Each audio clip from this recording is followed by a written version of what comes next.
मैं पूछे कि प्रॉब्लम नेताओं में है या पॉलिटिकल सिस्टम में है, तो दोनों में दिक्कत है। हमारा लोकतंत्र डिमांड करता है कि वही व्यक्ति इलेक्शन लड़े जो 50 करोड़ रुपए खर्च कर सकता हो। जो 50 करोड़ खर्च करके एमपी बनेगा उसे खर्चा निकालना भी पड़ेगा। करप्शन कहाँ से आएगा? वहीं से आ जाएगा। सिस्टम ही ऐसा है, उस सिस्टम में करप्शन का बीज पहले ही पड़ जाता है। ठीक वैसे ही ब्यूरोक्रेसी में जब आप कह रहे हैं कि बहुत निचोड़ते हैं उम्मीदवार को, पहली बात तो ऐसा है कि निचोड़ते हर फील्ड में भारत में है, क्योंकि कंपटीशन ज़्यादा है। एक खिलाड़ी को आईपीएल खेलने के लिए आपसे ज़्यादा निचोड़ना पड़ता है। एक नेता को एमएलए बनने से पहले आपसे ज़्यादा निचोड़ना पड़ता है।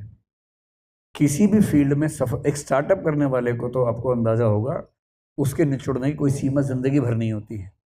आप तो आईएएस बन गए, कम से कम 35 साल की सुरक्षा है। स्टार्टअप करने वाले के पास कितना भी सफल होने के बाद एक दिन की भी सुरक्षा नहीं होती है। तो इस बात को मन से निकाल दीजिए कि आप ज़्यादा निचोड़े हैं। सब निचोड़ रहे हैं अपनी अपनी जगह। सिविल सेवक भी निचोड़ के आते हैं, सब निचोड़ के आते हैं। जो इस कॉलेज में लेक्चरर्स हैं उनसे पूछिए कितने साल निचोड़ने के बाद नौकरी मिलती है। आसान नहीं होता है। आपको आश्चर्य होगा, मेरी उम्र 50 साल है। मेरे बैचमेट दिल्ली विश्वविद्यालय के 95 में मैंने एमए किया था डीयू से। ये नरेंद्र जी मेरे बैचमेट हैं एमए के। उस समय के लोग अभी नौकरी ढूंढ रहे हैं। मैं मजाक नहीं कर रहा हूँ। मेरे बैच के कुछ लोग आज भी इंटरव्यू के लिए जाते हैं कि उनको नौकरी मिल जाए। निचोड़ना ये होता है। आईएएस में तो बहुत कम निचोड़ना है, 6 साल मैक्सिमम है। और अगर आप पढ़ने में अच्छे हैं तो इस बात से फर्क नहीं पड़ेगा कि आपको कोई जानता है कि नहीं जानता है, आप कैसे हैं। मूल्यांकन में वस्तुनिष्ठता मतलब सब्जेक्टिविटी आ जाएगी, ऐसा नहीं है। अगर आप योग्य हैं तो निकल ही जाएंगे। सिविल सेवाओं में कम से कम ये बहुत अच्छी बात है। तो इस बात को, ये जो पत्थर आपके सीने पर रखा हुआ है ना, हटा दीजिए उस चीज़ को। सब निचोड़ रहे हैं, पूरा देश निचोड़ रहा है, आप भी निचोड़ेंगे, इतनी सी बात है। और बुरे कुछ सिविल सेवक व्यक्ति भी होते हैं, सिस्टम भी है। सिस्टम में क्या है कि डिस्क्रिशन ज़्यादा है सिविल सर्वेंट्स के पास।